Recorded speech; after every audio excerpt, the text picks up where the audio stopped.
They were immigrants who found love in America. When they saw each other, they each saw home.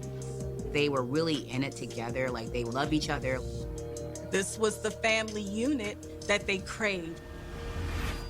But there are some things no family should have to go through. The children had not been picked up. They went to the apartment, but no one answered. That's when they called 911. One down, in the kitchen. She was laying in pools of blood. There was some obvious evidence of struggle in the residence. Who would have wanted her dead? She really didn't have any enemies. But she did have secrets. You guys are sleeping together. He was very jealous and controlling. Then she asked him to leave. She feared that he would retaliate. Asked whether he had killed her. He never denied it. But he didn't admit it either. They just took over a black dot.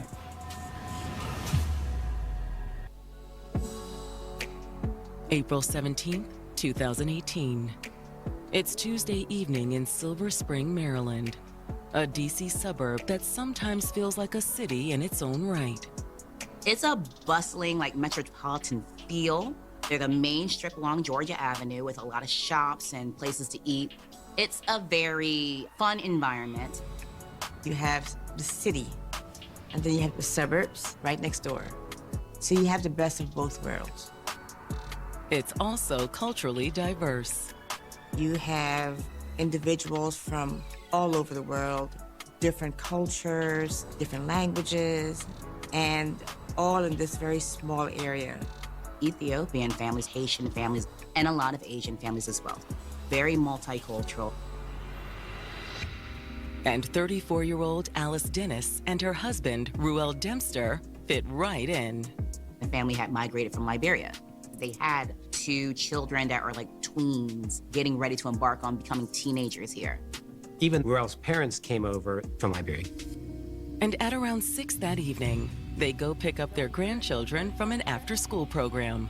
You haven't heard from them? They received a phone call that the children had not been picked up. So the grandparents picked them up. Ruel's parents hoped that it was just some sort of mix-up. Possibly Ruel and Alice just simply forgot or lost track of time. Unable to reach their son and daughter-in-law, Ruel's parents drive over to the couple's apartment. Ruel's parents lived just blocks from he and Alice. They knocked on the door and no one answered. Ruel? Alice? Are you in there? No one's answering, but there's music inside the residence. Loud music. Ruel, Alice! They knew that something was off. Although they were both Liberian immigrants, Alice Dennis and Ruel Dempster met in the United States. Hi. How are you doing? I'm good. When Alice and Ruel first met, it was almost love at first sight. They were able to spend time together at work every day, and doing something mundane turned into something really fun. Ruel was immediately captivated by Alice. She was a very vibrant, happy-go-lucky, life of the party type of personality.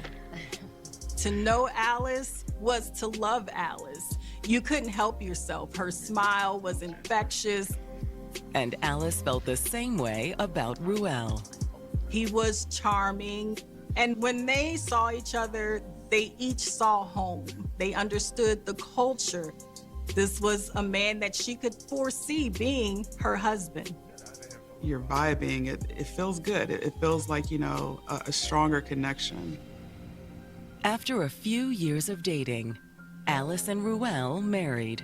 When they thought they were ready for children, that's exactly what they did. They had their first child, a son, and the world changed for both of them.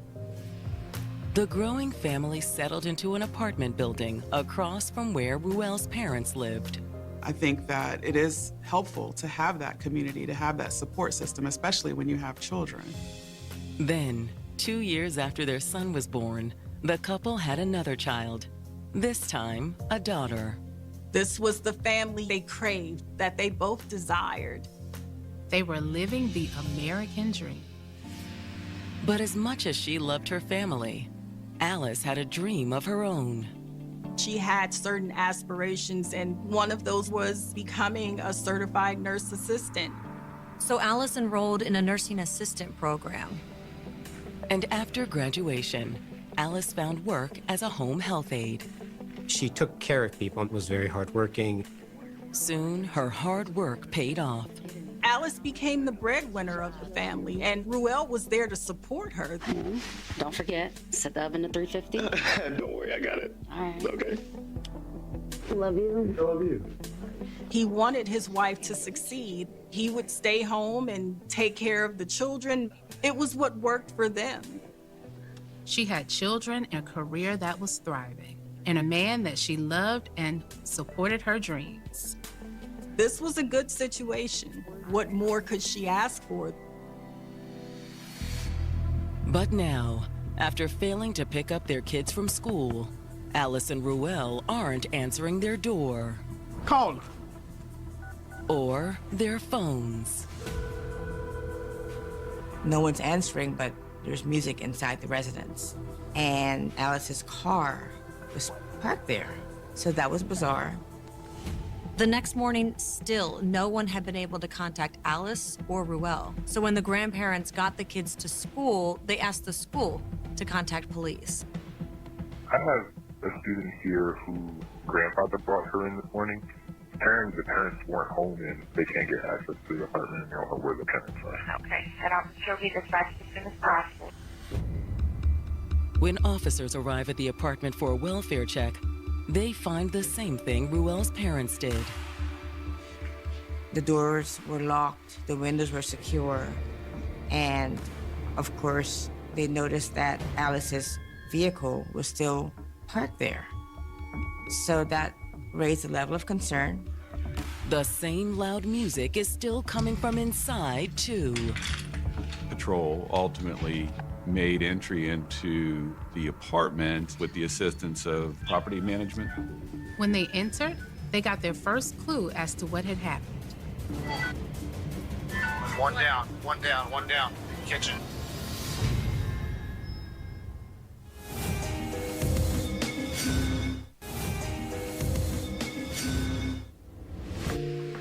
Liberian immigrants Alice Dennis and her husband Ruel Dempster had built a great life for themselves and their two children. Alice was working as a certified nursing assistant while Ruel stayed home with the kids. He was supporting her in her dreams, and the children were healthy, they were thriving. But now police conducting a welfare check at the couple's apartment have just made a horrific discovery. One down, one down, one down. Kitchen. They immediately saw a female on the floor suffering from what appeared to be traumatic injuries. She was laying in pools of blood. It was clear that she was beyond help. I mean, I don't know that we need fire rescue. No. It was clear that she had obvious trauma to her upper torso. This woman was stabbed multiple times. So officers secured the residence and notified homicide. They're trying to get tape and just tape everything off. When detectives arrive on the scene, they start out by examining the body. She had one particularly large stab injury to her neck that was clean through to the bone, and frankly, an injury that nearly decapitated her. When you see the severity of the injuries, it just shows that perhaps the attacker had some personal connection to the victim. And it's clear from the scene that she didn't go down without a fight. The house was turned upside down. There was a lot of evidence of there being a fight or a struggle in the residence. Detectives are also able to determine that the woman is Alice. She was wearing scrubs and a lanyard with her ID badge. She clearly had either been going to work or coming home from work. But who would want to hurt her? Hoping for answers, the detectives turned to Allison Ruel's neighbors. We don't know anything about Alice when we get there.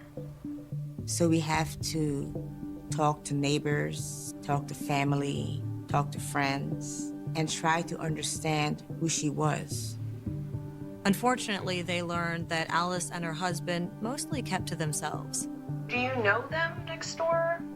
We don't really know them, but like, I know their children. Talking to people in and about the area is really important. Sometimes they don't have any information, but you don't know until you talk to them. Monday night, did you ever hear anything unusual or? No. Didn't hear anything? No. However, one neighbor had seen Alice outside her apartment late Saturday night. I was coming from the club with my husband, and she was outside sitting in the stairs. She was obviously upset. Could this incident have something to do with her death? Unfortunately, when the detectives ask why Alice was upset, her neighbor has no idea. I don't know anything else. Okay, and? I mean, we just see each other. I don't even know her name, but she just goes, "Oh, hi, how are you? You know, your daughter's getting big," stuff like that, but that's it. Still, the canvas does reveal something useful. We identified some security cameras that we knew we were going to want to get footage from. So, before leaving the complex, detectives stop by the management office, and they agree to send the footage over. It could narrow down that timeline, that window of what happened and when it happened. It could even include footage of the killer coming or going from the apartment. After arranging for the apartment management to send them the footage, the detectives sit down with Ruel's mother, who has arrived outside the apartment. Why don't you have a seat in my car? Figure out what's going on. She was devastated to learn that her daughter-in-law was dead.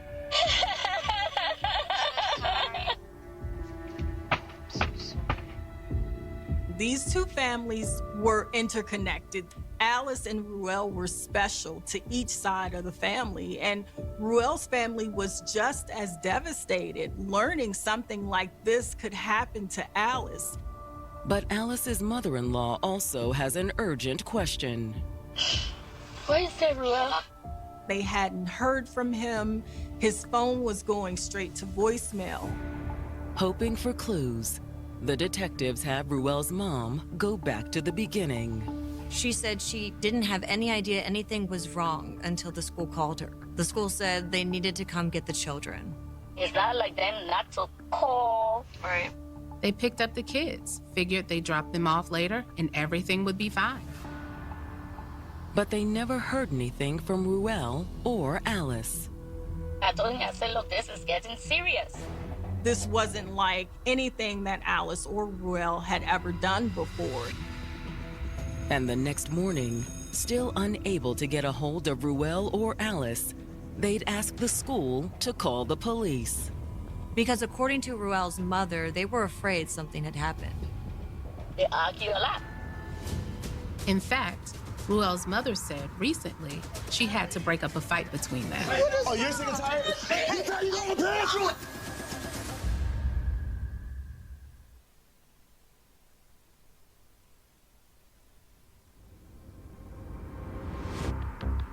Ruel Dempster's mother has just told detectives investigating the murder of his wife, Alice Dennis, that the couple had been having arguments.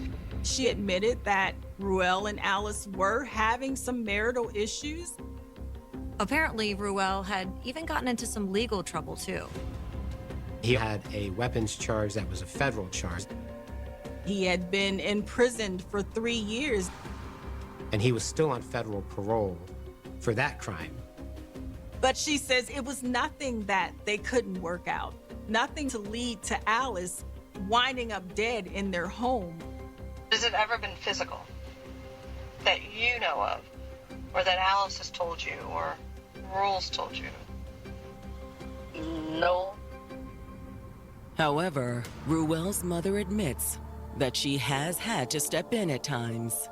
Including a few days prior, early on Saturday morning. Who was that, huh? No! Where you trying to go? Huh? I just don't want this no more. No! Leave me alone. No, you can't go in there. I'm sick of it. I don't care. She called me, we talked, I would say around 1-something, 2 in the morning. Alice had to call her in-laws just so she could put some separation between herself and Ruel. And his parents immediately, because they lived just a few blocks away, came right to the apartment. Yeah, no, man, it's so simple. Oh, you're sick and tired? You go to my parents. You tell you go to my parents. Come on, Ruel. No, get Ruel. Calm down. You come on, parents. They came in, they talked with their son, and calmed things down. I made a statement that they need, counseling. Still, Ruel's mother couldn't imagine that any of these issues would have led to Alice's death. Okay. Well, where do you think Raul would be? I don't know. I really have no idea. To get a possible lead on Ruel, the detectives subpoena his cell phone records once they get back to the station. They also subpoenaed Alice's records, hoping to get a more complete picture of the couple's relationship. Cell phones play a huge part of just about every investigation. We always have to get a search warrant, and that takes time. Then, while waiting to hear back from the couple's cell phone provider, the detectives reach out to Alice and Ruel's friends and coworkers. We talked to people just to understand the victimology, understand what type of person she was. All the people that they speak to just repeat the same things over and over again. She really didn't have any enemies. But then a woman named Maria Barnes contacts detectives. Glass. How do you know Alice? She's my best friend that we worked together in 2005. Okay. And we've been friends since then. Maria enlightened police that, yes, everything from the outside looking in was copacetic. But being Alice's best friend, Maria knew the inside tea, if you will. Maria confirms what Ruel's mother said, that a lot of the couple's issues stemmed from Ruel's stint in jail. When he was incarcerated, she always put herself second. She worked jobs, she took extra shifts. She did whatever she had to do to keep that family unit running. And now she was tired. She wanted it to work for the sake of her children. It feels like a constant race to make ends meet. And even after he was out of jail, Ruel was little help. She needed him to get a job and to take care of the family, and he wasn't doing that. Alice was frustrated in her marriage. And despite Alice being the couple's primary provider, Ruel still insisted on calling the shots. It might be cultural, I don't know, but she always kept him as the head of the household. He was very jealous and controlling. He was constantly trying to control Alice. And contrary to what Ruel's mother claimed, Maria says the relationship was violent. Maria has had a front row seat to the violent tendencies. But she never told me he hit her. According to Maria, she didn't have to. Sometimes she would have bruises and marks on her body. Maria tells the detectives that Alice had finally stood up for herself and asked him to leave. When did she ask him to leave? Maybe a month ago, I think. Did he leave? Yeah, he wasn't there. But Maria said Alice eventually let Ruel return.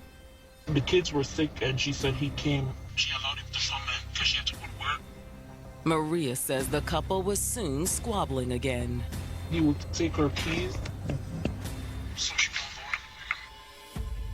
But according to Maria, Alice was determined to leave permanently. Alice was ready to end this relationship and get away from Ruel. She was in the process of moving on. And she started seeing somebody else.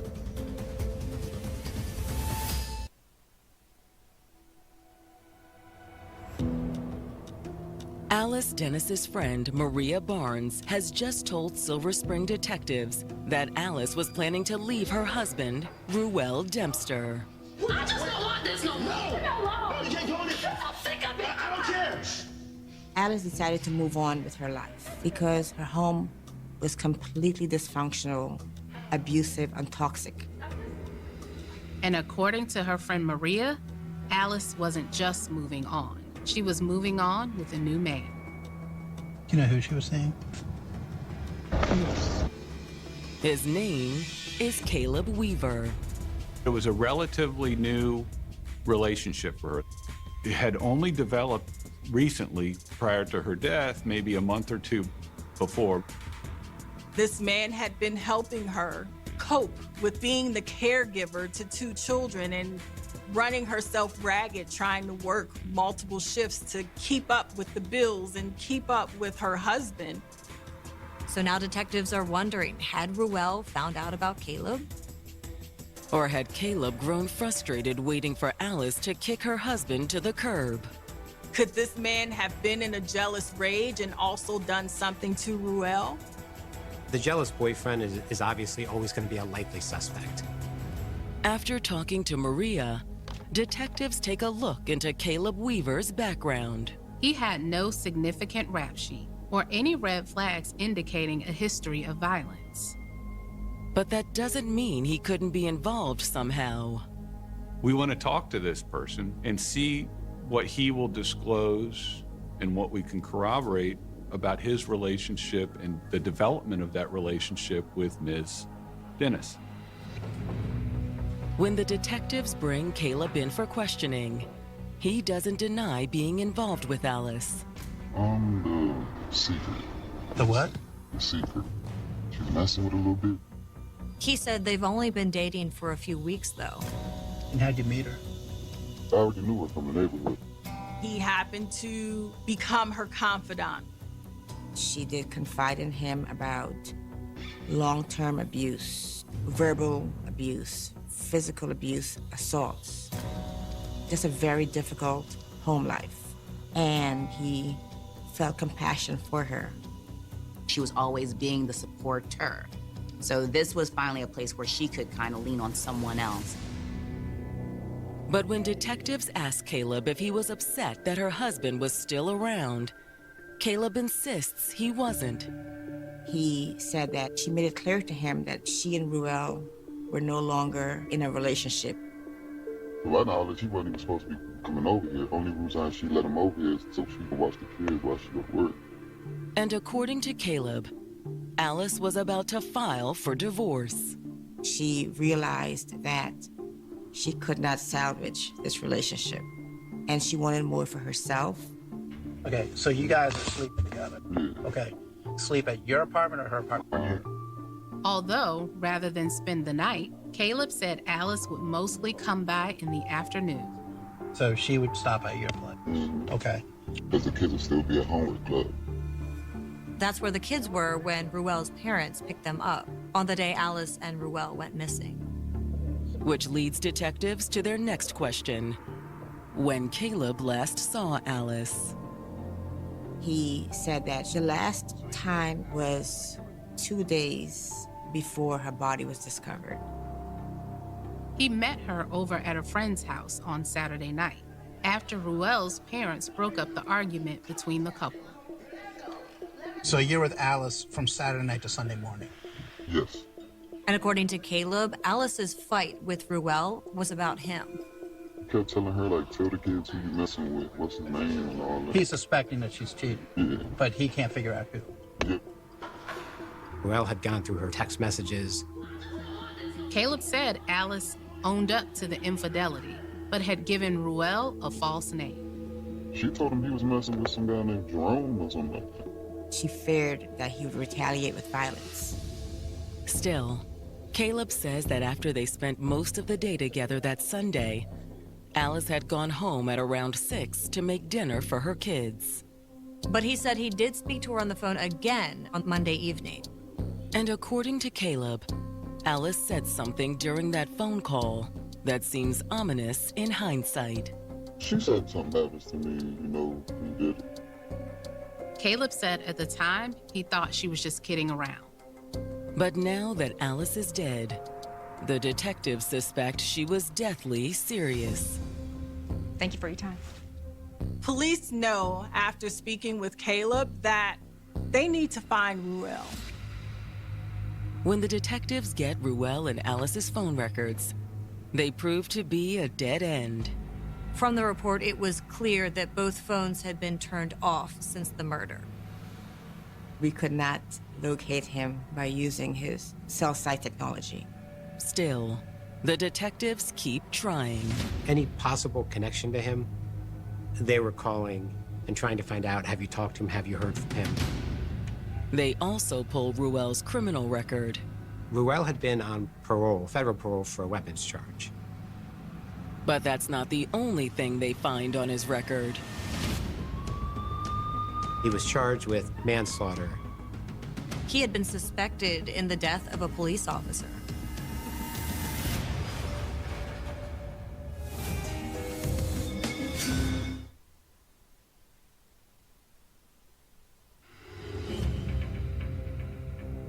Detectives investigating the murder of Alice Dennis have learned that her husband, Ruel Dempster's rap sheet includes a decade-old manslaughter charge. He was the driver in a traffic incident in which he fled. He led police on a high-speed pursuit. During the pursuit, one officer stepped out of his car and was run over by another driver.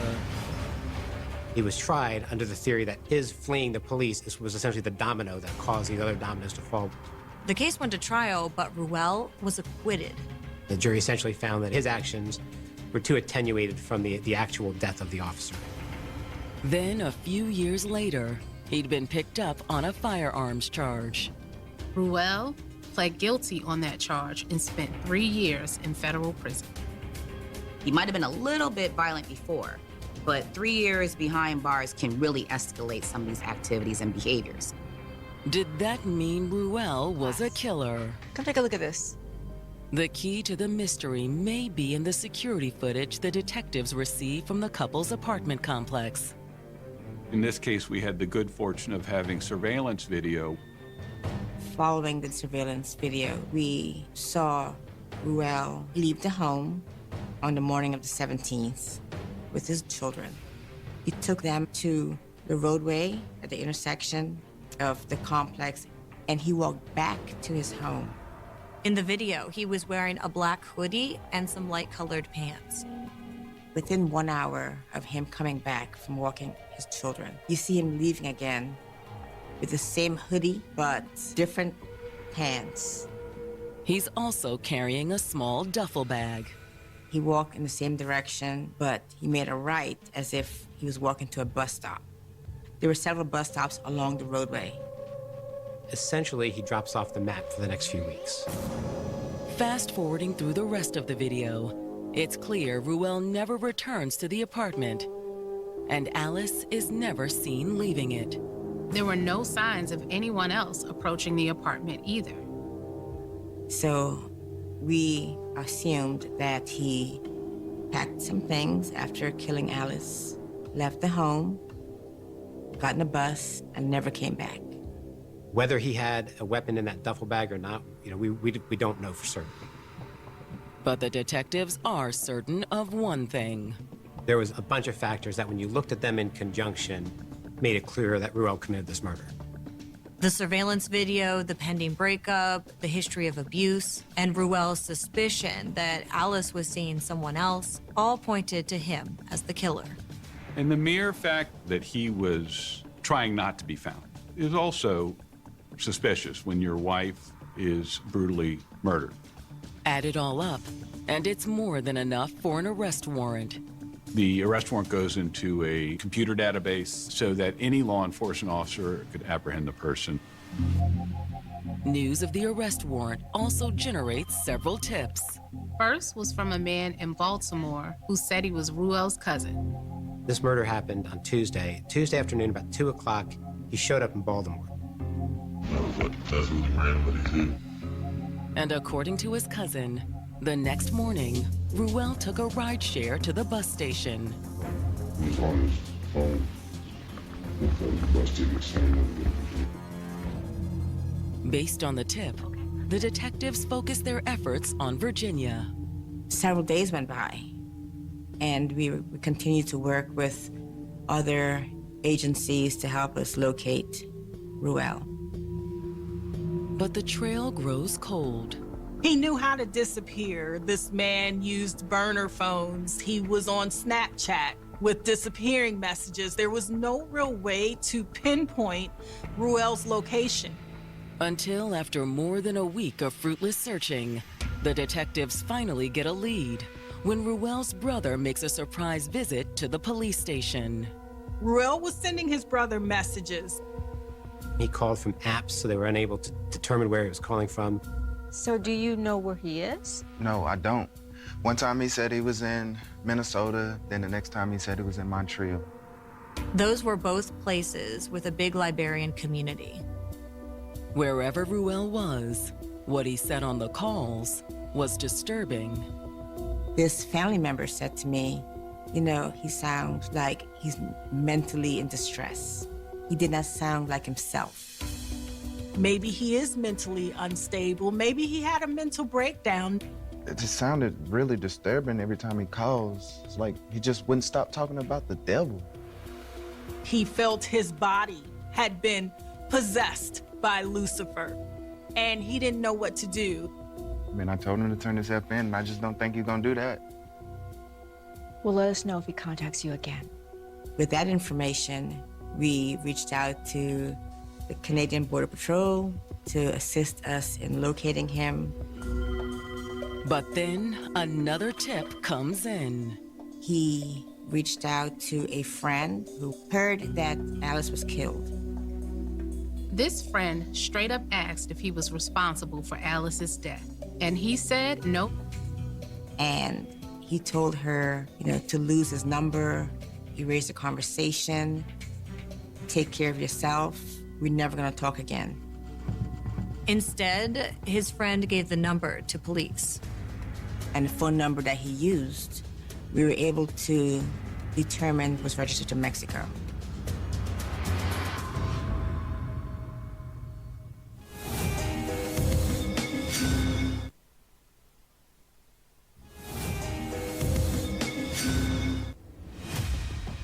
Maryland detectives investigating the murder of 34-year-old Alice Dennis have learned that her husband, Ruel Dempster, may have fled to Mexico. While on the run, he had contacted a friend, which eventually led police to trace some of his calls. The phone number that he used was a registered number from Mexico. Tipped off by Ruel's friend, the detectives alert law enforcement on both sides of the border. On May 7th, he's caught by Mexican police after 3 weeks completely on the lam. He denied being Ruel Dempster, but they sent me a photograph of him, and I said, that's indeed Ruel Dempster. We got him. Ruel was immediately detained and extradited back to Silver Spring, Maryland. More than 2 months after the murder, the detectives are finally able to sit down with Ruel. He asked what he was charged with. I said murder. You brutally murdered your wife, and you left her there. That is how it looked, okay? The word murder came out, and he became fixated on whether it was premeditated or not. Because how can you charge me with murder if it's not premeditated? All I've asked from you is just to tell me the truth. It wasn't premeditated. And I said, well, you know, I'm not saying you planned any of this out. You stumbled across some information that Alice probably didn't want you to see, and you lost it. But Ruel says it wasn't like that at all. Asked whether or not he had killed her. He never denied it. He never admitted it. When he was confronted with the evidence against him, he blamed someone else, like any coward would. He blamed spiritual warfare. He blamed demons in his head. He settled on the notion that spiritual or spirits or something like that was sort of the guiding force behind his behavior. The demons, they just took over. But then he started to backtrack from that just a little bit. He says at one point that he doesn't remember what happened. All I know is like I blacked out. But his actions after the murder speak otherwise. He had the awareness to nearly successfully flee the country, and he already was thinking about his defense and how this was not a premeditated murder. We sort of went round and round and round. He gave a nearly 6-hour meandering interview. And we got some good information out of him to the extent where he at least tacitly admitted to committing the crime without saying he committed the crime. Even without an explicit confession, the prosecutors are confident they can secure a conviction. We had a strong circumstantial case based on Ruel's behavior before the murder, which showed the violence, the controlling behavior, the jealousy, the anger, the fights. He wanted to portray this persona of I'm a strong man and I'm in control of my home. But when he lost that control, it was hard for him to deal with it. And that was before he found out that Alice was seeing someone else. Ruel had gone through her phone, had found text messages, and had become very jealous and controlling. That quickly devolved into a fight between Alice and Ruel. That fight became so bad that Alice called Ruel's parents. Ruel's parents were able to calm things down, temporarily. That was the same night neighbors saw Alice crying on the stairs outside of the apartment. Alice left for the night, and then Ruel's parents took the children. She'd spent the night, and most of the next day, with her new boyfriend, Caleb. She stayed out to kind of stay away and give him time to cool down, and the grandparents continued to take care of the children. And she hadn't gone home until Sunday evening. Alice assumed everything was back to normal. But she was wrong. That Tuesday morning, as he walked their kids to the bus stop, Ruel made a fateful decision. She made it clear to him that she no longer wanted to be with him, and he was not ready to allow her to move on. Because in his mind, that's his wife, his property. And when he got back to the apartment, he made sure she would never leave him. Ruel, what are you doing? What? You gonna cheat on me? What? You think we're gonna just mess around on me and get away with it?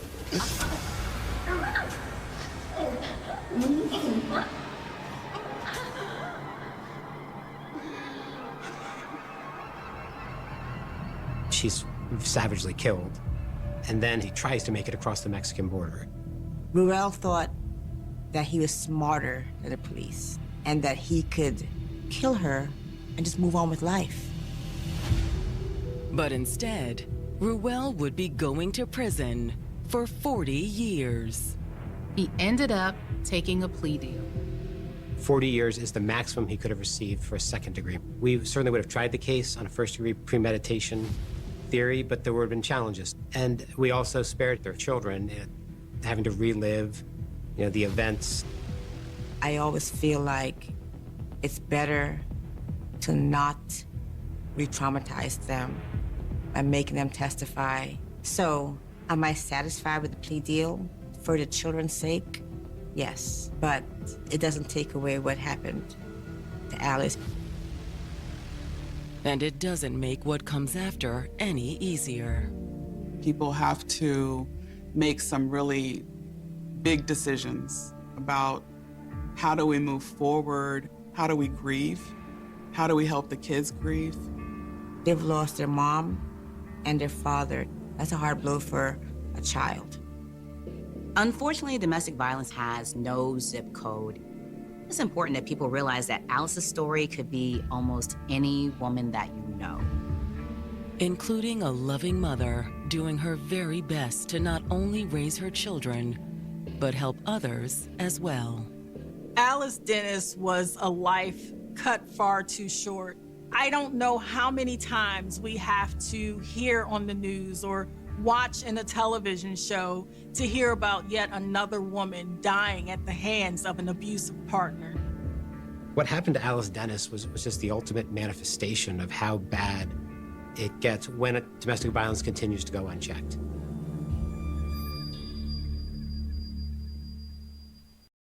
Welcome to Always True Crime, a podcast network bringing you gripping real-life stories that you won't be able to stop thinking about. Discover your next true crime obsession at alwaystruecrime.com. Who gunned down a celebrity hairdresser in a London park, and why? Find out on Murder Mile.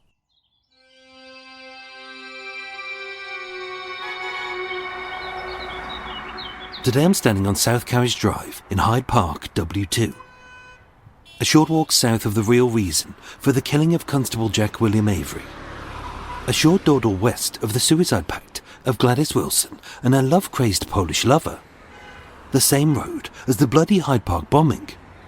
And 1 street north of the deranged diplomat and his deadly obsession with feet. Coming soon to Murder Mile.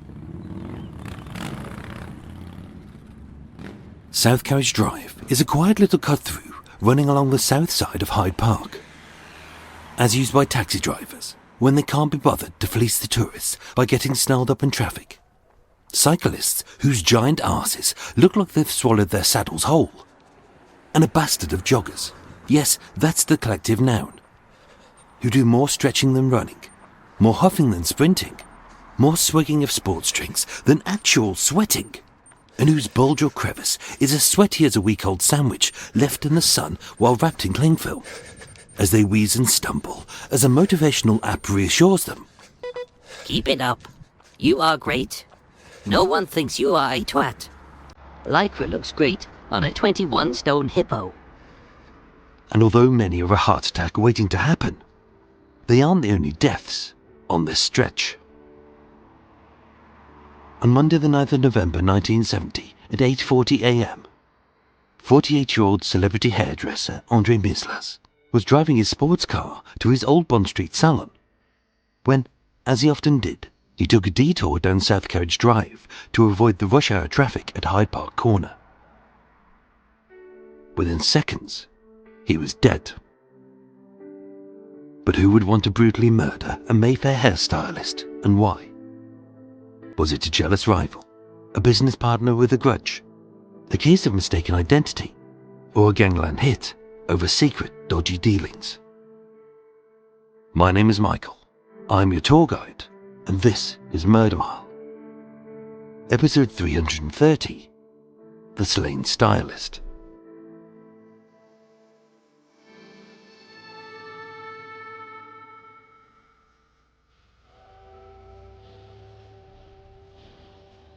Born in Mile End Old Town on the 17th of April 1922, André was the oldest of 2 sons to Samuel and Sarah Mislas, Jewish parents of Greek origin. As a rough, noisy and poverty-strewn part of the East End of London, André was raised in a turbulent time, seeing a rise of anti-Semitism and the violent reprisals from Oswald Mosley's black shirt fascists as anti-immigrant sentiments swept across the city. For many boys, the only way to survive such a cesspit of hate was with quick wits, fast fists, and a switchblade razor. But André wasn't big or tough. Hard as he tried, he couldn't disguise his olive skin from the racists. And even though he adopted Harry as his nickname, his surname of Mislas summed him up perfectly, as it originated from the Yiddish word Meisel, which means small, but also little mouse. André was a little mouse in a big house full of hungry cats, but what he lacked in size, he gained in guts. On the 29th of March 1930, during the depth of the Great Depression, André's baby brother Bernie was born, and being 8 years his junior, although always his little brother, the two were inseparable. For years, the family had lived at 56 Clark Street in Stepney, a working-class district surrounded by the deafening thrum of factories and the choking belch of caustic smoke. As although dark and dirty, they knew that the only way to climb out of this poverty trap was if you had a skill. Sarah, his mother, was a seamstress. Samuel, his father, was a tailor's machinist, and always keen to better themselves. In their back room was a work table and a sewing machine where at night they always worked, and Andre learned his trade. Sat behind a spinning spool of thread and a bobbing needle, the small oval face of Andre sat for hours, his hair as neat as a pin, his suit immaculate, as he learned the value of professionalism and standards. In 1936 he left school, and with his father keen that he become a tailor like him and his father before him, he took the bold decision and told his father, "I want to be a hairdresser." Many fathers of that era would have poured scorn on such a feminine profession. But seeing his son's style, passion, and being several ranks higher than a common barber, Samuel not only supported his son, but he funded his apprenticeship to learn his craft at Le Jeune, a fancy stylist's in London's West End. His journey to fame and success had only just begun. Yet every day, he would fight to make it right. In 1948, during the post-war boom, while working at the exclusive Riche salon in Mayfair, Andre met a fellow stylist who worked at the Claridge's Hotel. Bernard Greenford was a small, dark and dapper man, born in Essex, and like Andre, having spent his childhood in London, many knew him only as Charlie. They were so alike it made sense to work together. Only Bernard later admitted, "I didn't have a passion. I was pushed into it. As a youth, I wanted to go to the South Sea Islands like Fiji, and signed up as a ship's hairdresser." He saw the world, served in the Navy, and like Andre, being medically discharged, he was earning an honest crust as a high-end stylist when the two friends decided to pool their savings and open their first ladies' hair salon at 20 Grafton Street in Mayfair. And Andre Bernard was born. It worked perfectly. As Andre was the creative, Bernard was the businessman, and with many wealthy women travelling across the country to have their hair teased by this fashion wunderkind. In 1953, Andre's younger brother Bernie, a man who he wholeheartedly trusted, began managing their expanding fleet of salons, as they opened in Liverpool, Wigan, Southport, Norwich, Chester and Bristol. In 1965, being a celebrity in his own right, Andre legally changed his middle name to Harry, and with his reputation growing far and wide. By 1967, being the height of the swinging 60s, business was so good that Andre Bernard went public, and as a limited company, they sold shares in their business. By 1970, with more than 20 salons, 2 about to open, and more than 400 staff, Andre the Little Mouse had become a big cheese in the fashion industry. With actresses like Julie Christie, many top models, and 7 queens as his regular clients, attending his flagship salon at 10A Old Bond Street in Mayfair. And better still, his personal life was stable and good. Back in 1946, Andre had met and fallen in love with Betty Warburton, who, like many women, had been made a war widow in her early 30s. They never married, as she never felt it necessary, and perhaps was left a little traumatized as her last husband was tragically killed. So never having children, the two, who everybody knew as Mr. and Mrs. Mislas, moved into a stylish Regency-style home at 29 St Mary Abbott's Terrace in fashionable Kensington, where they would live happily together for the next 25 years. Fame made them regular guests at fancy soirees. Andre drove a brand new Triumph TR5 sports car in red. They rented out their second home at 8 Lonsdale Square in Islington, having converted it into flats. And they holidayed several times a year at their tranquil little quintus at Fazenda de Caravella in the Algarve. This was booming and profits were up. So in September 1970, it made sense for the infamous stylist, but also Andre's friend for 20 years, Vidal Sassoon, to be in high-level talks to merge his more successful salon empire with Andre Bernard. Within a decade, Vidal Sassoon would be worth over £100 million every year, £300 million today, making Andre's dream of going global a reality.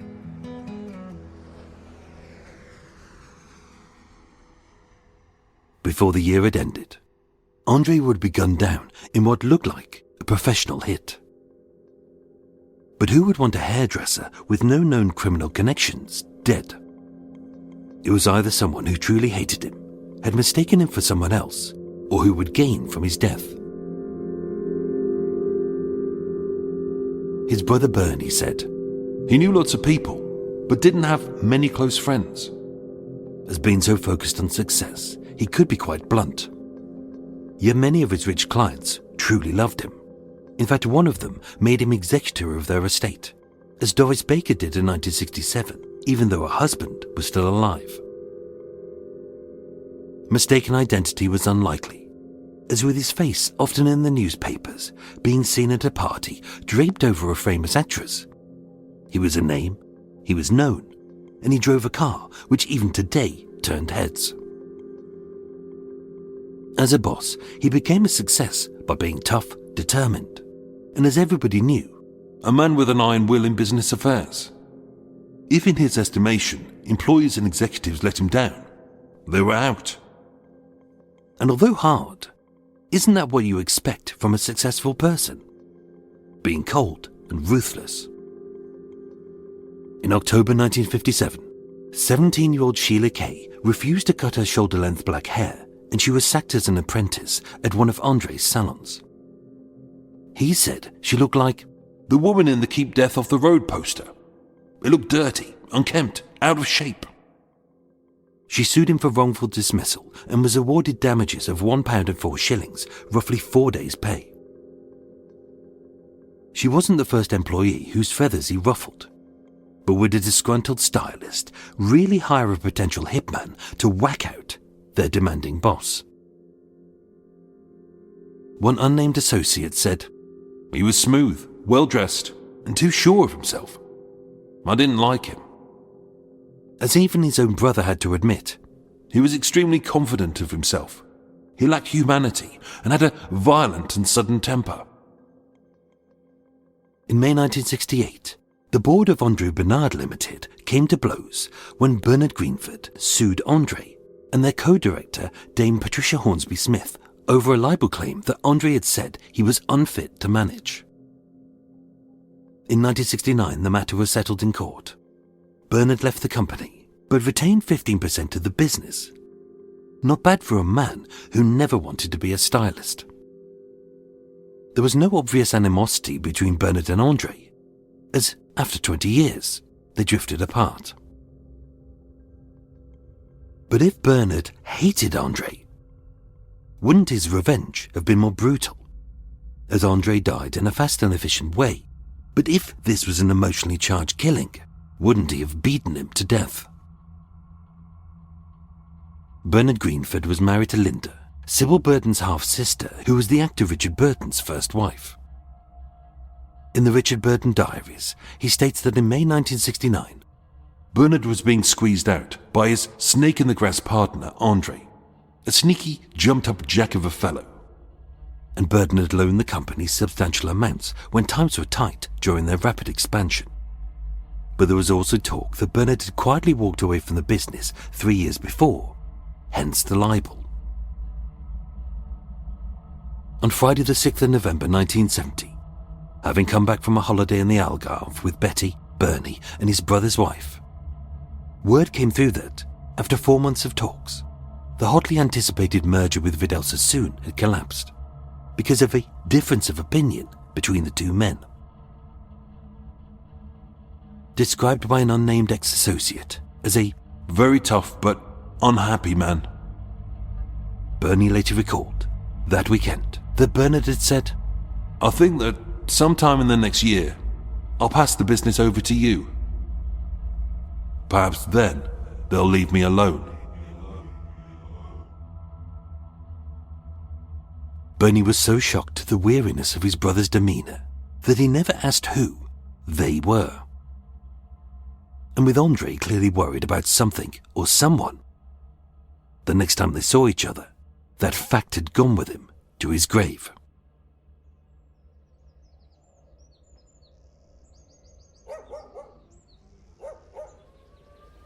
Monday the 9th of November 1970 was an ordinary day, Being the cusp of winter, the morning was glum and drizzly, with the air still stinking of gunpowder after the flashbang of festivities of Guy Fawkes Night. Many papers bemoaned the dangers of fireworks and bonfires, and the chatter on the street was of the loss from circulation of the 10-shilling note, the debut of the comedy series The Goodies that night, the troubles in Northern Ireland, the floods in Pakistan, and the rumblings in Ted Heath's government. At 8 a.m, as per usual, being a man of impeccable routine and timekeeping, Andre sat down to breakfast with his common-law wife Betty, enjoying orange juice, buttered toast, coffee, and a bowl of cereal. He was his normal self and in an okay mood as he kissed her goodbye. And at just before 8:30 a.m, again as per usual, in his very identifiable red Triumph TR5, he left his home at 29 St Mary Abbot Terrace. As a journey he'd undertaken for more than 2 decades, this 3.6-mile trip to 10A Old Bond Street in Mayfair, his flagship salon, surrounded by designers like Cartier, Hermes, Louis Vuitton and Gucci, with a travel time of roughly 33 minutes during a late rush hour, he would arrive at 9 a.m. precisely. That morning, he took his usual route. Left onto High Street, Kensington, past Holland Park, skirting past Kensington Palace, the then home of Princess Margaret, onto Kensington Road and the south side of Hyde Park, past many foreign embassies, the Albert Memorial and the Royal Albert Hall. And at the junction of Exhibition Road, he turned left into Alexandra Gate as he entered Hyde Park. The time was just after 8:40 a.m, and to avoid the snarl of traffic on Hyde Park Corner, after 1.4 miles and roughly 15 minutes, he turned right onto South Carriage Drive, heading east towards Park Lane. Andre Mislers, the celebrity hairstylist, was seconds from being murdered.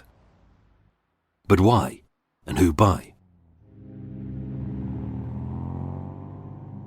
At about 8:42 a.m, Andre's TR5 trundled down South Carriage Drive at a slow but steady pace.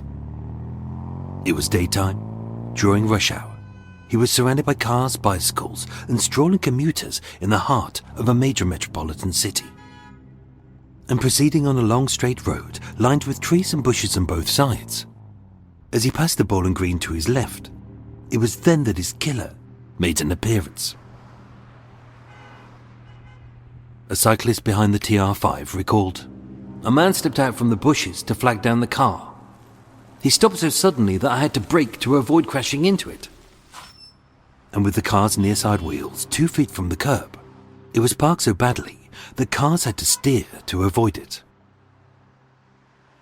Yet the killing, nobody saw or heard. Craning down as the TR5 was barely 4 foot high, with a .22 or .25 caliber pocket pistol, maybe a Beretta 950, a Raven P25 or a Colt Junior, the killer had leaned in and fired from a distance of just 4 inches from the inside of the open passenger's door, shooting Andre twice in his left forehead and temple. Police initially thought that the gun had a silencer, as none of the cars or pedestrians who were passing heard a shot. But ballistics proved that the car's interior had muffled the bangs. Maybe many had mistaken it for a car backfiring. There was barely a flash, and the traffic sounds had eliminated any raised voices. Anyone passing may have thought that this was merely 2 men engaged in a conversation, and not that a killing had taken place. Which is why nobody came to Andre's aid or saw the killer flee. For 40 minutes, the TR5 sat badly parked on South Carriage Drive, with its engine on and doors shut. Nobody stopped to see if the driver was okay, as with Andre slumped over the passenger seat, many motorists and passengers who were engaged in their own affairs may have assumed that the car was abandoned and empty. But it was an assumption which let a killer walk free and evidence to vanish.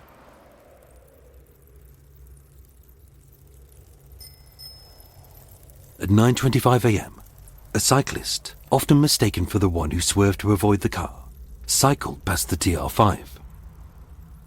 Caroline Scarlett, an assistant librarian from West Kensington who was heading to Portman Square, recalled thinking that it looked strange. I rode on for about 5 yards. I looked through the windscreen. I saw a man slumped in the driver's seat. My first impression was that he'd fallen asleep, so I cycled on. With 2 entrance wounds to his left temple and forehead, no exit wounds to the right, and slumped over the passenger seat, Caroline didn't see the blood on his grey hair or his sheepskin coat. So I thought he may be ill. I went back and looked. I can never forget the colour of his face. It looked absolute blue. But even then, she wasn't thinking that this was a murder, or even that he was dead. Alerting 2 groundskeepers from the bowling green just 100 feet away, the first said, "A girl came and told us that a car had stopped. A man looked ill and needed assistance. I knew at once that he was dead. I'd seen enough bodies during the war." But as he opened the car door to check, seeing the open bloody wounds to the front of his head, even he didn't think that this was a murder, but a car accident. But how? At 9:53 a.m., called to a possible collision, PC Chris Drake didn't have a crime scene to secure, so he asked the groundskeepers to move the car as it was blocking traffic, and therefore inadvertently destroyed any fingerprints. He escorted Andre, who was barely alive, in an ambulance to St. George's Hospital on the east side of Hyde Park. But at 10 a.m., Andre was declared dead. And with CID informed about the bullet wounds to his skull, it was then established as a murder. But by then, the evidence was lost. The investigation was headed up by Detective Chief Inspector Ivor Reynolds. As expected, the crime scene was a mess. As the car had been moved, fingerprints erased, and bloodstains smeared. Any muddy footprints in the bushes had been trampled by gawping pedestrians, as the street wasn't sealed off for at least another hour. The car's position had to be guessed from memory, and unaware that they'd witnessed a murder, many witnesses, some of whom were tourists, had vanished for good. Nobody heard the shots, nobody saw the killing, and nobody sighted Andre's killer. The area was searched with metal detectors and sniffer dogs, but nothing was found. Thousands of people were questioned at roadblocks in Hyde Park, with Andre's TR5 in its original position, with a sign on top which read, "You must have seen this car," but very few could recall it. And with the Serpentine being searched by divers, no gun matching the killer's was found. So all forensics had were 2 crushed bullets from the inside of Andre's skull, but no shell casings. It wasn't a suicide, and as a murder, it made very little sense. If this was a carjacking, why hadn't they stolen his sports car? If this was a robbery, why hadn't they taken his wallet, his gold watch, his rings, and his briefcase? If this was a grudge attack, why did the autopsy find no marks of violence or a struggle? If this was a premeditated murder, why had they killed him in broad daylight, during rush hour, and on a busy road where the police estimated that at least 50 cars pass every minute, let alone pedestrians and cyclists? And why kill him here, rather than behind the door of his home, on his street, which was in an unlit isolated terrace, or in his own office? Appealing for witnesses, a 9-minute reconstruction was transmitted on LWT's crime show, Police 5, a precursor to the BBC's Crime Watch as hosted by Shaw Taylor. And on the 23rd of November, 2 weeks after the killing, the first cyclist, often confused with Caroline Scarlett who found the body, who had swerved to avoid hitting Andre's car, was stopped at a roadblock and volunteered her information. She didn't realise it, as she didn't know what she'd witnessed. But she'd seen the killer's face.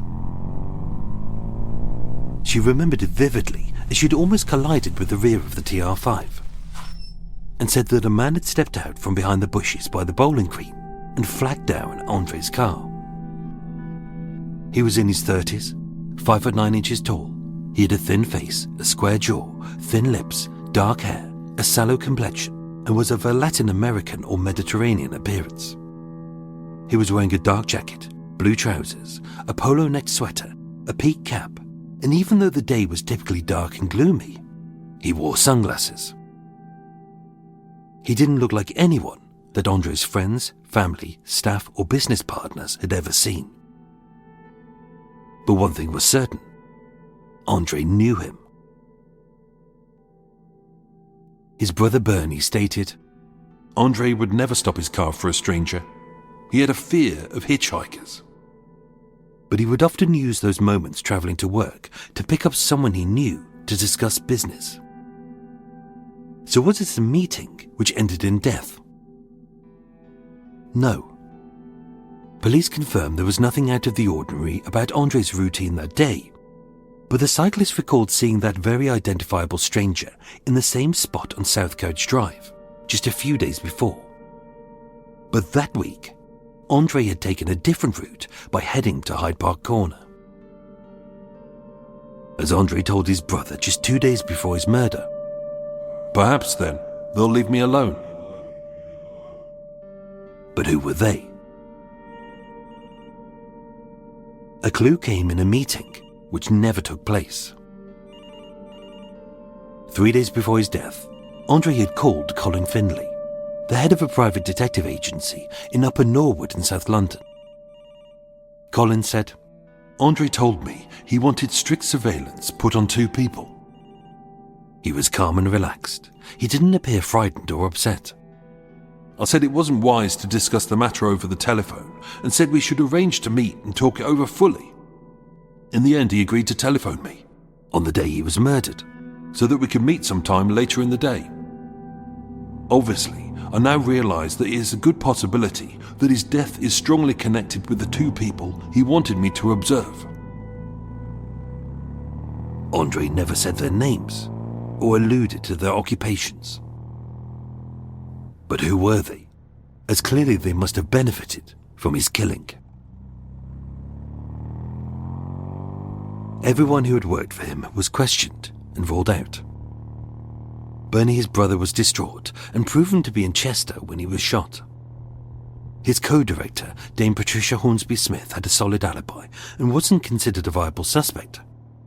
And although he had sued Andre, his former partner, Bernard Greenford's 15% of the business would have been worth nothing with Andre dead, if it hadn't been expertly managed by Bernie, his grieving brother, who would steer Andre's legacy into greater profit. With Andre unmarried and childless, Betty, his common-law wife, inherited his personal estate of over £153,000, as decreed in a will dated 4 years before, with the remainder of his property left to his brother and his parents. She stated, "After his death, I lost a lifelong friend and had a breakdown." And as for Vidal Sassoon, his friend for over 20 years, the collapse of the merger and Andre's death neither benefited nor hindered his business, and he spoke openly about his grief at losing a man he respected.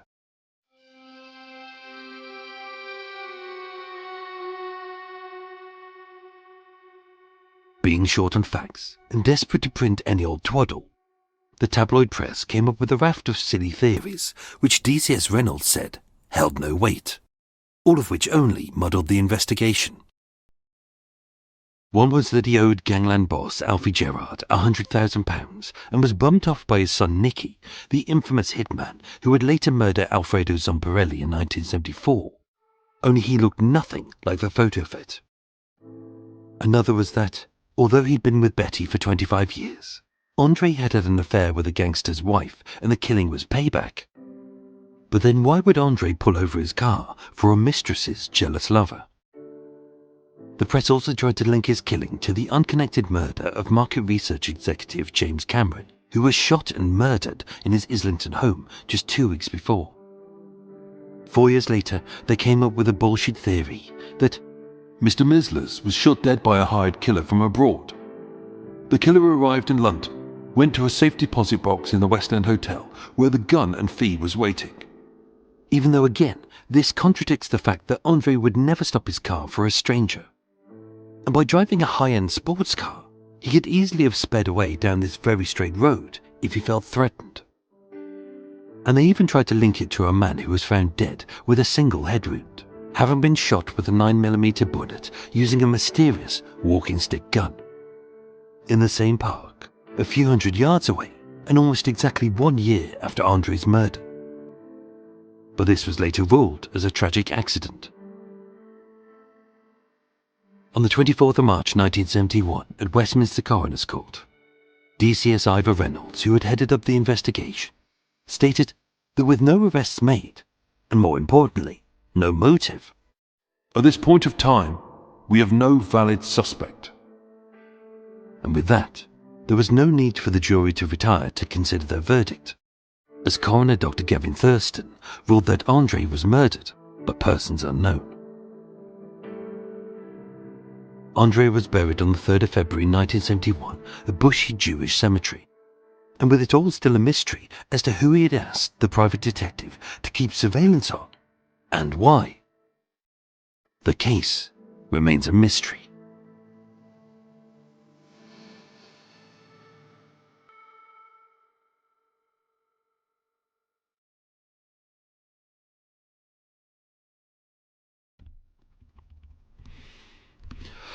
Oh, so there you go, folks. Oh, I will say Merry Christmas because it's 2 days before Christmas and I'm recording this. Oh, anyway, I hope you're enjoying that.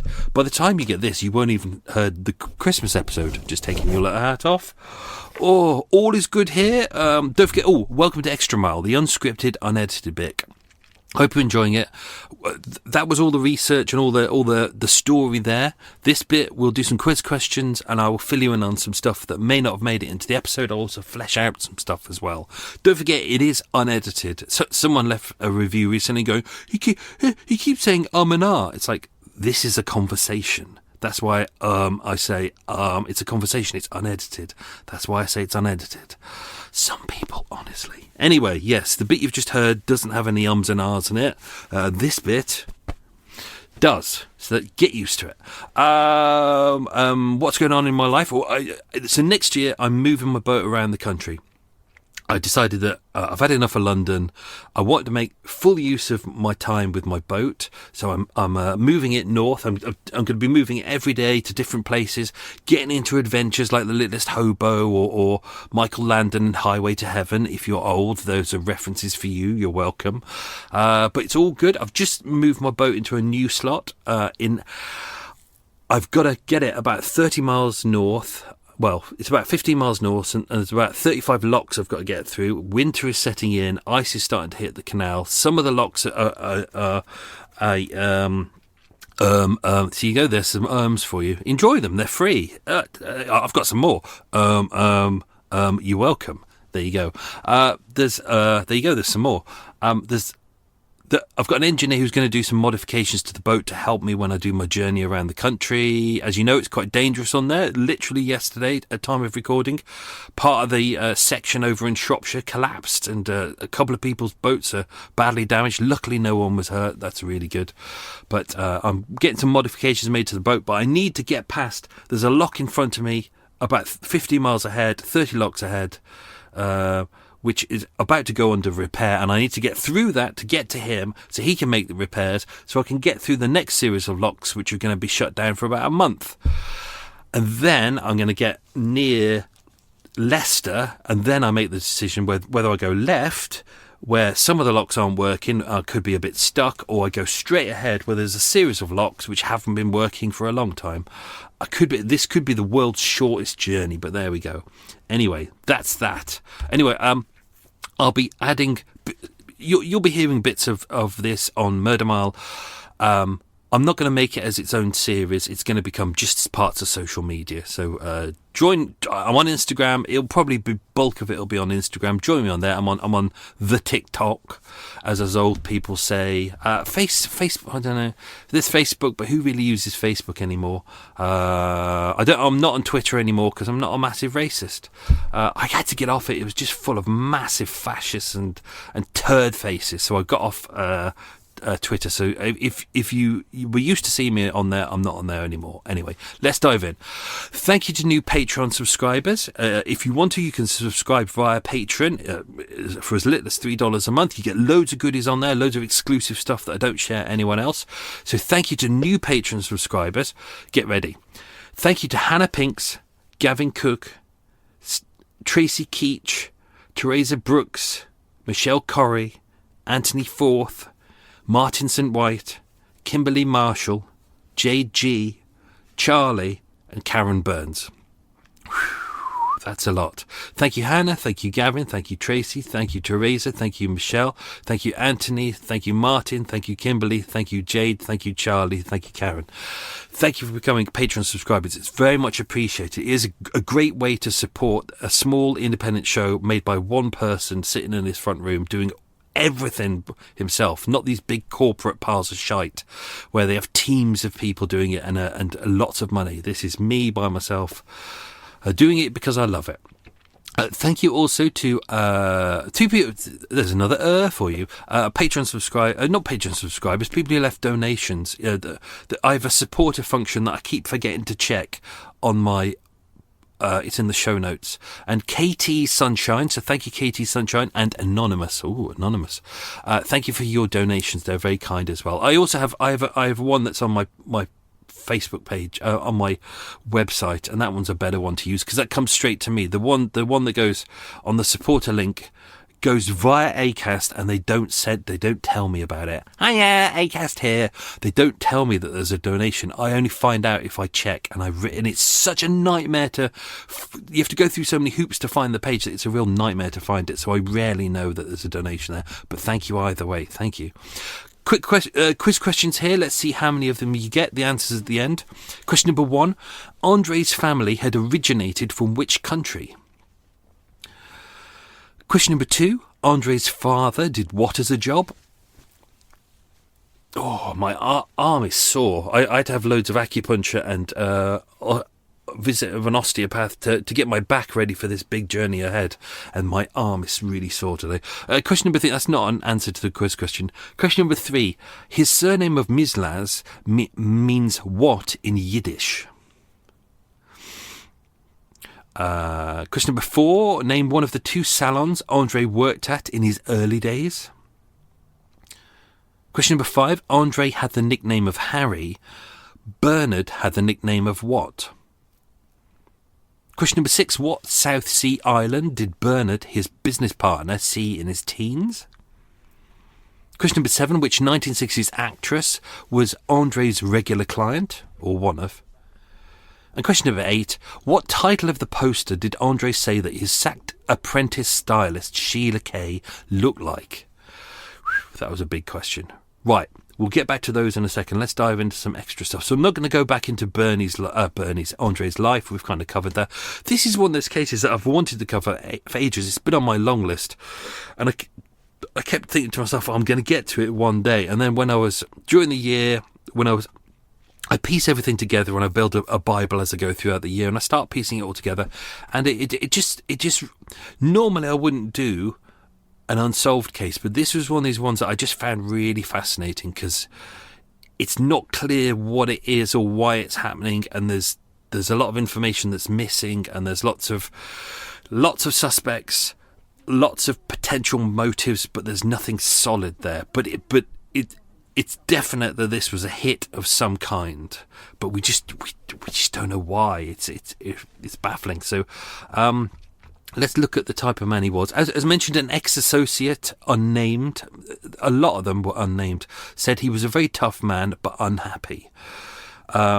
Described as a man with an iron will in business affairs. If in his estimation employees and executives had let him down, they were out.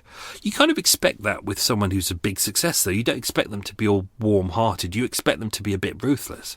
I've worked with people like that, and they're a success because they're just like, they don't give a shit. They're just like, you will do it my way. This is my business.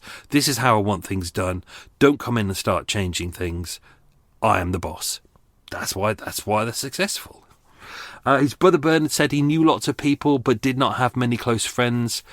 Many said he was smooth, well-dressed, and very sure of himself.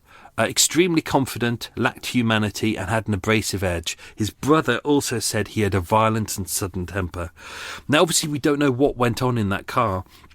We'll get to this in a bit, but what the police did was they went back to the same location at exactly the same time of day, same weather conditions. They took the car back there.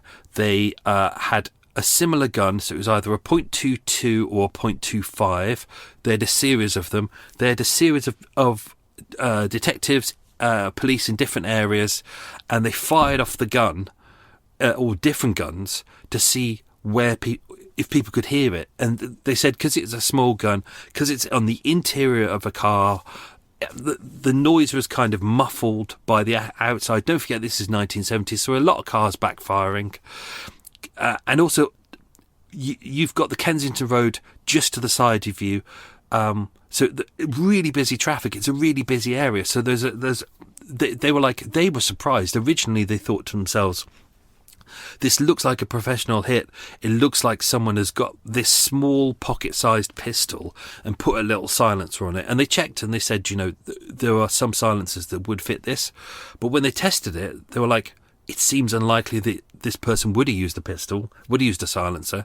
It's the noise just didn't exist. People didn't hear it, which is why there were people walking past, cars going by, and nobody stopped and went, oh, a man has been shot. You would think, if you look at the location itself, you would think with all these people walking by and someone leaning down and leading into the car, you would think, oh yeah, I would recognise it would be a shooting, but nobody did. People just thought,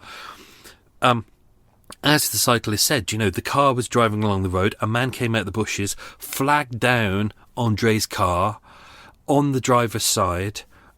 Interestingly, Andre had his driver's window down. We don't know why. It was a cold day. We don't know why he had his window down, but he did. Both doors were locked. Not locked, closed at the time that he was pulling in.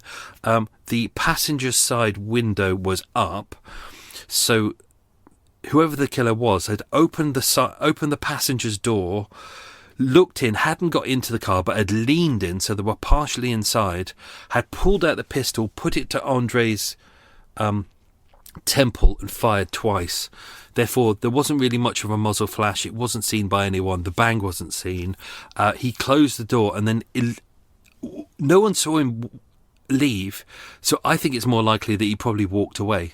I think it's unlikely that he would have ran away, because people would have gone, oh, look, there's a man who's running away from a car. But he clearly had enough common sense to be able to close the door, because it wasn't left open. Andre clearly knew the guy. I think there's another thing that we can add into here as well, is that even though it was parked awkwardly in the middle of the road, he put the handbrake on, because the engine was on, but the car didn't drive away, it didn't bolt, it didn't, anything like that. So he clearly knew this person. And as his brother said, he would never stop for hitchhikers. He was not a generous man. It's not like he would see someone on the street and go, oh, that looks like a nice person, I need to give them a lift. He would only pick up someone who he knew. Police originally thought that there could be a suspicion that he may have picked up the person earlier on and that he was actually dropping them off. But when they found the first cyclist. This is really important, because kind of when you read news reports about it, they keep making reference to the cyclist. But the problem is, the more I dug into it, the more I realised that they'd mistaken. There were two cyclists, and they just assumed it was the same cyclist, but it wasn't, because the first one swerved to avoid the car at just after 8:40 a.m. So it's about 8:42. And then I keep going to call her Charlotte Scarlett. It's not Caroline Scarlett. The second cyclist, she found the body just after 9:20 a.m. So there's a 40-minute difference. So you wouldn't swerve to avoid a car and then look in the car and think, oh, he's ill, and then wait 40 minutes and then go, oh, I should really go and get the greenskeepers and check. So there's a big gap there. So diving back into Andre's early life, as mentioned, Andre Harry Misler, so he'd legally added Harry to be his middle name later on, and a guy called Lewis Phillips, I couldn't find out anything more about him, were named as executors of the estate of Doris Baker of 11 Chatsworth Road in Ealing. She died 25th of October 1966. She made them executives of the estate, but when I dug into it, her husband was still alive, so we don't know why. And I couldn't really find a connection between Doris and Andre, but it does seem like he was a there's a free for you. There's another I said there's a third get over it. I'm going to call this, instead of extra mile, I'm going to call this a mile. There you go. Do people do that in real life? Do they go up to people in conversation and go, "You said stop saying Nobody does that in real life. Why would they do it with a podcast? I don't get it. Anyway, I lost myself. And yeah, the sacked stylist Sheila Kay, 17 years old. This is back in 1957, so you have to accept that this is 13 years before. So would she still hold a grudge with her employer in a case that she won, of which she won 4 days' pay, so it's not really a lot of money, just because he said, I want you to cut your hair? I think that's fair enough. She was a hairstylist. When you go into hair salons, not that a bald person like me goes into a hair salon, but obviously Eva does, and I kind of wait patiently outside. She kind of gets my lead, and then she ties it next to the door so I'm not kidnapped and taken away, and she leaves a little bowl and some treats for me. But when she's getting her lovely, lovely hair done, obviously you would expect stylists to have great hair. Normally it's funny when you look at them on telly, it's normally bald men, but you would expect them all to have great hair. So I can understand why he would say no, get out. It would be like a chef having dirty nails. You wouldn't expect that in a decent restaurant. So I get that, but would she still hold a grudge, or would anyone who was an employee hold a grudge? Because apparently, loads would be sacked. I think you'd hold a grudge. I think you'd hate him. I don't think you would hire a hitman or hire someone to kill him, or kill him yourself just because of that. Obviously, we've got Dame Patricia Hornsby Smith, 55-year-old, former Conservative minister. Oh, well, there we go, guilty. Yeah, get rid of her. She's clearly guilty.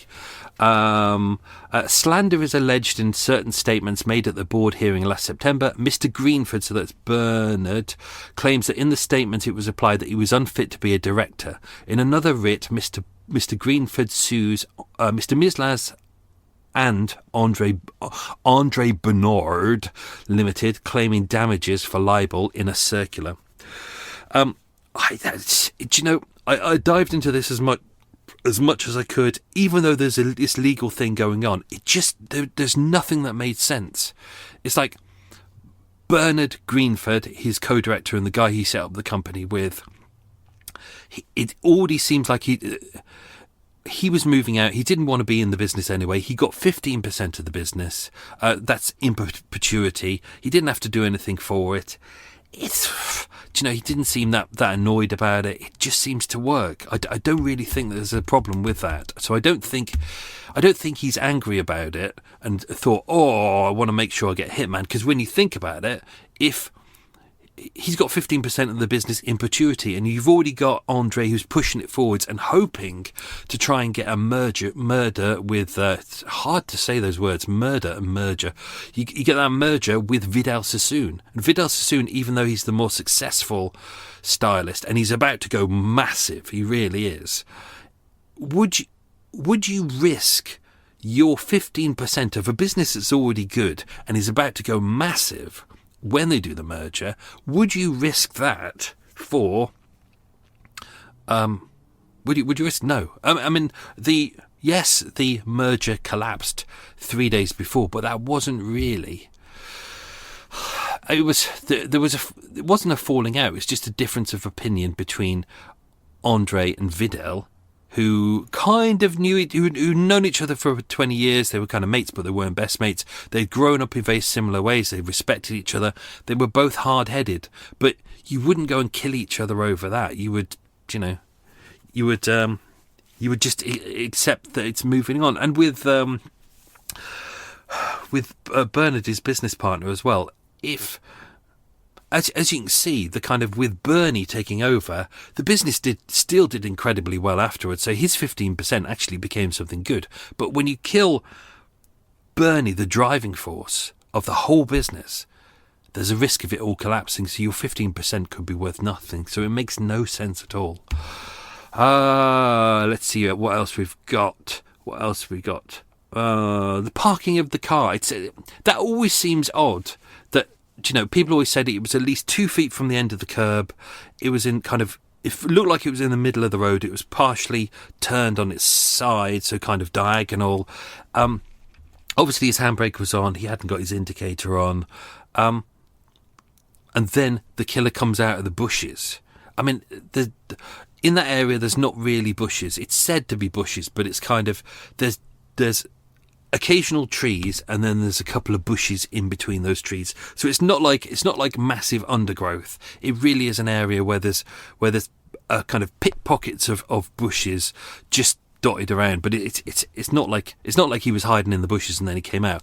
I think because the pavement. Weirdly, I know this area really well because I've walked it so many times.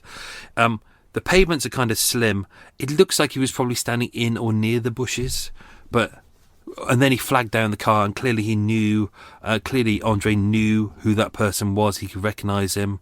So it would be lovely to know who this person was. Obviously, we'll get to it in a second, but we have a great description by the cyclist. And it's a really good description. Do you know, sometimes we worry about descriptions in true crime, like, because as I said, you know, witness statements are only about 30% accurate, and people's recollections of other people is normally terrible, normally really, really bad. As you see with the Soho Strangler series, if you go to the final murder and you've got all these people, 10 people who saw the killer, several of them who spent about half an hour to an hour having drinks with him, and even they got most of the details wrong about what he looked like. But hers is pretty good. I think because it was a shocking moment, she had to swerve to avoid the car. She saw the guy coming out of the bushes and she looked at him.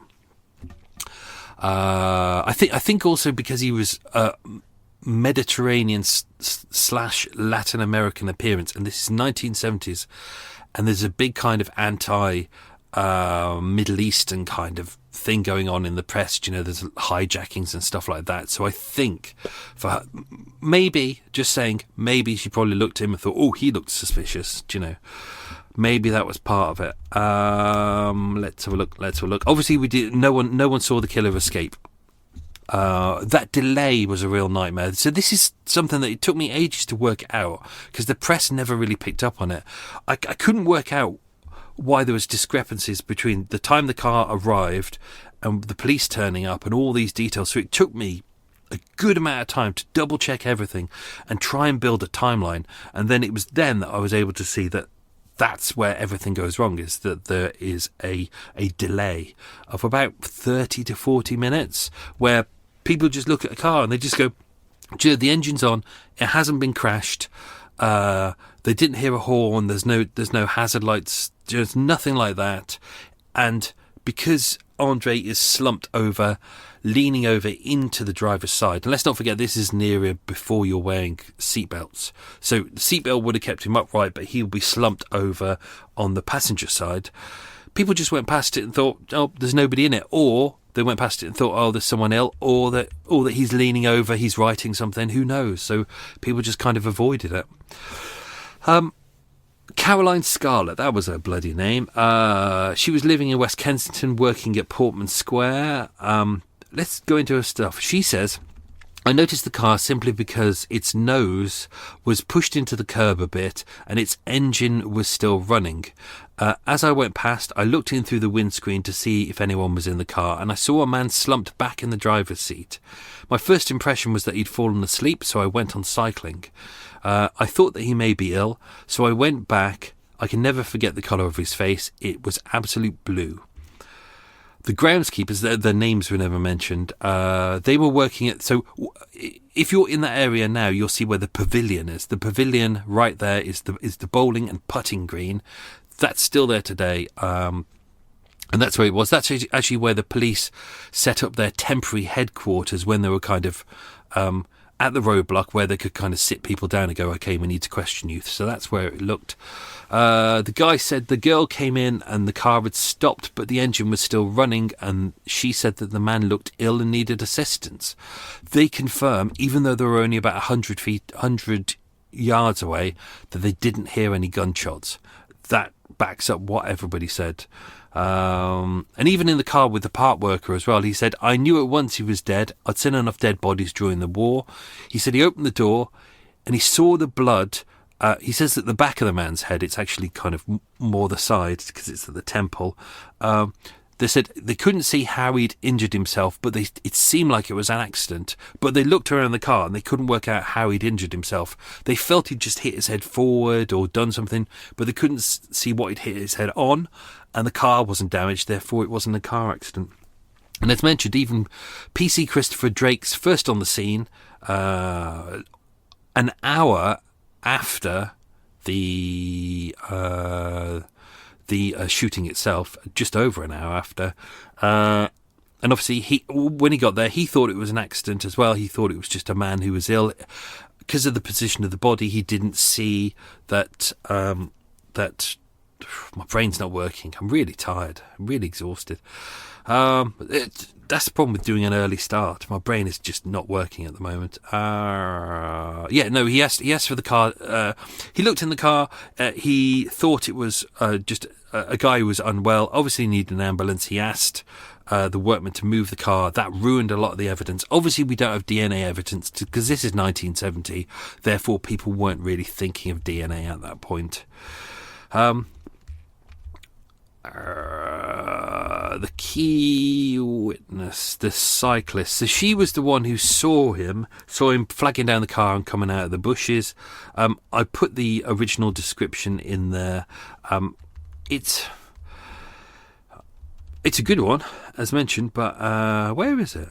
I had it here before. 30s, 5'9" tall, thin face, dark hair, sallow complexion, square jaw, thin lips, Latin or Mediterranean, wearing a dark jacket, blue trousers, a polo neck sweater, and sunglasses. He also had a hat as well. But as DCS Reynolds admitted, even if we find this man, we can't link him to the murder. That's the problem, is they hadn't got fingerprints, they hadn't got shell casings, they hadn't got a witness who was able to say, yes, it's definitely him. The murder wasn't seen. Cause of death, according to Dr. Donald Tier at Westminster Mortuary, said the cause of death was laceration to the brain caused by bullet wounds. 2 bullet wounds, one was in the left temple, the other was in the left forehead, and he stated the bullets appeared to have been discharged fairly near to the head. There were no marks of any violence, of any other violence, or evidence of a struggle. Which you would expect if this was if there was an argument and there was a personal thing. Also, Andre is clearly probably looking forward or just off. So he's not looking at the person who's at the car next to him. He also isn't driving away because he would need to undo the. He would need to put the car into gear and then. Do something with the handbrake. My brain is not working. Let's dive into this Colin Findlay, not to be confused with Colin Findlay, the murderer that we covered, I think back in November or something. This is a very different one. Colin Findlay, the head of the South London agency. Let's do what he said. So he had offices in Church Road in Upper Norwood, South London. He'd been called by Andre 3 days prior. And Colin said, Mr. Misles had told me that he would like strict surveillance put on 2 people. He spoke in a call in a relaxed voice and did not appear frightened or upset. He'd ran the agency for several years. He said, I said to him it wasn't wise to discuss this matter on the telephone, so there could be a risk that he's being bugged if this is, high-level business communication, stuff like that, and said that we should arrange to meet and talk it over fully. In the end, he agreed to telephone me this morning, so that is the morning of the murder, so that we could meet some time later in the day. The first I knew of his death was when I read about it in the paper this morning. Obviously, I now realise that it was a good possibility that Mr. Mislas' death was strongly connected with the two people he wanted me to observe. Although that is supposition. We can't confirm that the two people he wanted him to observe are the people who wanted him dead and murdered him. He's making an assumption there, but it could be a wrong assumption, and that's the thing that we don't want to do. Obviously, he's got the merger with Vidal Sassoon. That kind of failed, but it was only down to a difference of opinion they said, failed because of a difference of opinion between the powers that be. That's Andre and Vidal. But, hot-tempered men, businessmen. Vidal Sassoon said, I'm dreadfully shocked to learn of Andre's death. I have known him for nearly 20 years and saw him last 10 days ago when we were negotiating over Andre Bernard. He seemed upset about it. Obviously, with business partner, we got the kind of the quotes from the Richard Burton diaries, but it's Richard Burton was kind of friends with Bernard and not Andre, and didn't particularly like Andre. As he said, he referred to him as a sneaky, jumped-up jack of a fellow. A lot of people didn't like him, but it didn't mean that he was a killer. So he said in his diary that Bernard was being squeezed out by Andre in May 1969, but there were rumblings that Andre and Bernard had kind of fallen out before that, and that Bernard was kind of quietly working his way out of the business. Don't forget that Bernie, Andre's brother, is kind of the businessman running the North, and eventually he would run the whole business anyway. So, as a business partner, it kind of makes more sense to have his own brother as the kind of the businessman behind it. As mentioned in the episode, there was the whole talk about potentially the press had said, maybe Nicky Gerard, who was kind of the Alfie Gerard, who was the gangland boss, Andre owed him £100,000. But as you can see, that there was they'd gone through a point with the expansion where they were short on money, but they already had people in place who could loan them money to kind of expand this, and they've already got the merger there, so it doesn't make sense. This doesn't make sense that suddenly you turn around and go, I know, instead of going to Vidal Sassoon, I'll go to a gangland boss and say, can I loan £100,000 with you? No strings attached, and don't threaten me about payback. It's just people and especially tabloids come up with this shit because it's exciting to write about it, but it's bollocks. It really is. As noted, Andre had £153,427 in his will, which mostly left to his common law wife, and that's roughly around £3 million today. So, good amount of money. So he wasn't exactly broke. Obviously, they tried to connect this to the murder of Alfredo Zamparelli 4 years later. We covered that in episode, I think that's episode 13 or 10 or something like that. It could be earlier than that one. Police said that they, when they were investigating that one, they went to Sicily to investigate Alfredo Zamparelli's links involving stolen cars, drugs and prostitution. Obviously, we know that Alfredo Zamparelli was murdered by Nicky Gerard, but it's highly unlikely that he was the same man who was seen potentially murdering Andre. What else have we got? The whole bollocks by the press. Here it is. Detectives were told that Mr. Mislas was shot dead by a hired killer from abroad. The information suggests that the killer arrived in London in early November 1970, went to a safe deposit box in a West London hotel. You can see how vague this is, where a gun and half of his fee was waiting for him. Within hours, the gunman was out of the country. He returned to the safe deposit box, dumped the gun, and collected his remaining fee. What bollocks! Utter bollocks. Because as his brother said, he would not stop for anyone. He wouldn't stop for strangers. He wouldn't stop his car for people he knew. He would only stop the car for people he knew and wanted something from. And he definitely wouldn't be a stranger, and he wouldn't be a hitchhiker. So it certainly wouldn't be a random assassin from overseas who's here for one day. Utter bollocks. And as mentioned, he's in a TR5. So a TR5, small car, very low, can do 0 to 60 in 8 seconds, top speed of 120 miles an hour. The road in front, the South Carriage Drive, is flat and straight. There's no obstacles. You can get from this midsection of Hyde Park to the end of Hyde Park, which is you've probably got about a mile, and it's straight. So he could have bombed it down there. If he didn't particularly like the person who was there and was like, "Oh, I feel threatened," he would have bombed it. The person who was said to have been the killing, which was found nearby. So this was same park, same area, almost a year later. 15th of November 1971, so almost exactly a year, a man was found shot dead with a walking stick gun. He was in his 30s. He was actually later found out to be 21. Found lying under a tree on the footpath between the bank of the Serpentine and Rotten Row. And Rotten Row goes right... It's parallel with the Serpentine and South Carriage Drive. So it's the killer of Andre would have been on that same stretch as well. The weapon was found near the body. The walking stick gun, they kind of investigated into it, and they said, they knew where it came from. It was old. It hadn't been made since World War II. About 8 a.m. the body was found. Police were called.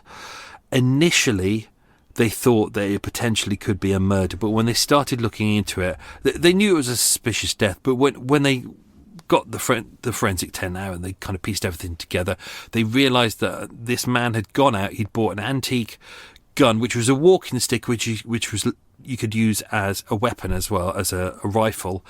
It was loaded. Whether in the same way as with what was his name? The boxer's name, Freddie Mills. In the same way with that, where Freddie went to fire it and then thought, oh, it's not working, and then looked at it, and then a delayed charge accidentally went off and shot him in the head.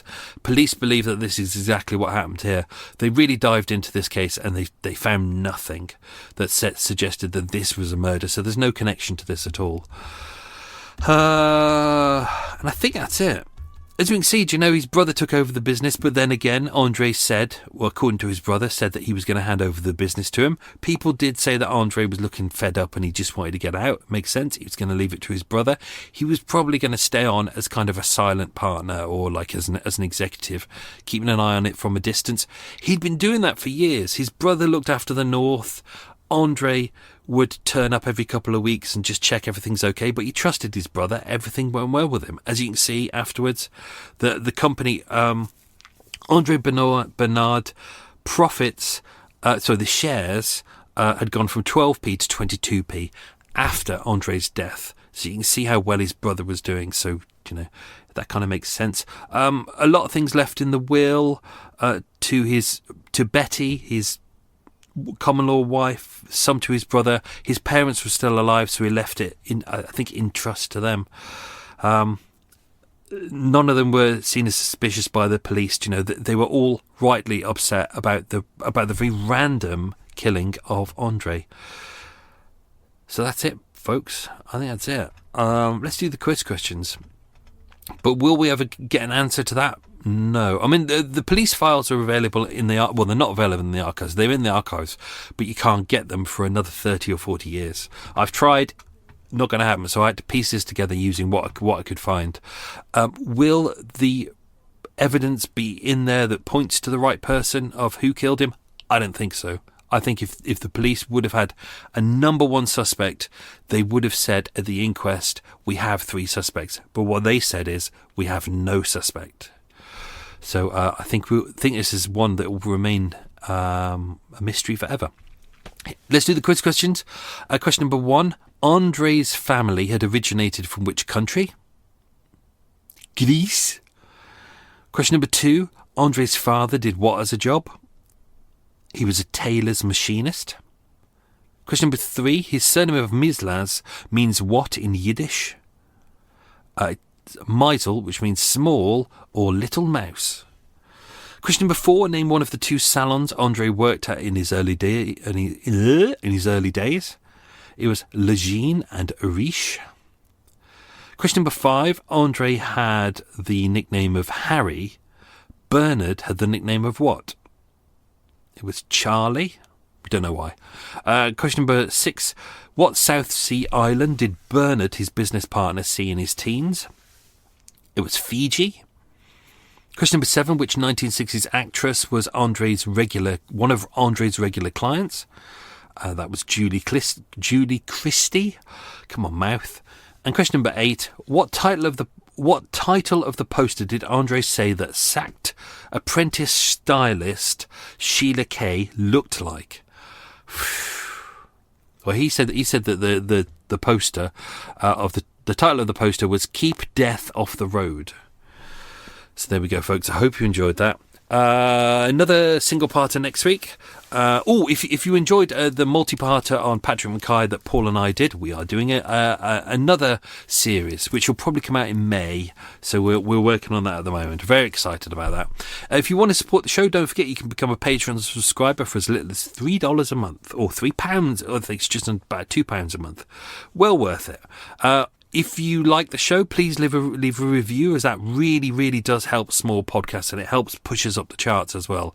We're trying to compete with the big corporate bastards, and it's impossible because we haven't got the money, and what we rely on is kind of people like yourselves to leave a review, and that pushes it up. Or if you've already left a review, share the podcast with a friend, tell people you love it, and that helps us as well. And that's it, folks. Thank you. Oh, God, that was a long extra mile. I'm sorry about that. Thank you for supporting the show. It's very much appreciated. Have yourself a good week. Stay safe and be good. Lots of love. Bye. Want more true crime? This podcast and loads more are part of the Always True Crime Network. It's packed with box sets to binge and twisted tales you won't find anywhere else. Find your next podcast obsession at alwaystruecrime.com.